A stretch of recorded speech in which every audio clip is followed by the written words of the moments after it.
திருப்பாவை 28ஆம் பாசுரம்.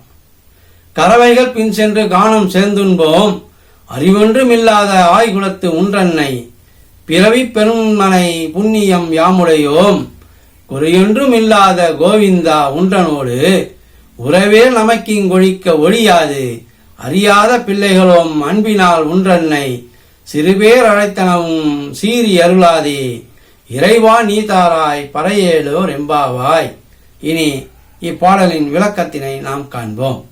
இப்பாசுரத்தில் ஆயர்கள் பசுக்களை ஓட்டிச் சென்று முல்லைக்காட்டில் மேயவிட்டு தங்களோடு எடுத்துச் சென்ற சோற்றை உண்டு பசியாறுகின்றார்கள். அறியாத சிறு பெண்களாக விளங்கும் நாங்கள் பிறவி பெற்றதன் புண்ணிய பயனாக எங்கள் ஆயர்குலம் உன்னை பெற்று வளர்த்ததனால் அடைந்து விட்டோம். எங்களிடம் குறை இருந்தாலும் உன்னிடம் ஒரு குறையும் இல்லை.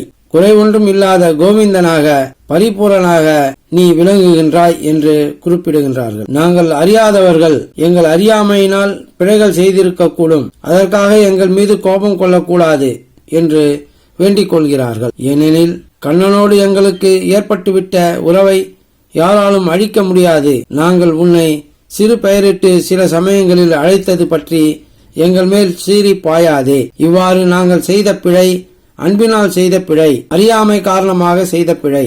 எனவே நீ அருள் உள்ளம் கொண்டு எங்களை மன்னித்து ஏற்றருள வேண்டும். இறைவனே எங்களுக்கு அருள் தர வேண்டும் என்று அவனை துதிக்கின்றார்.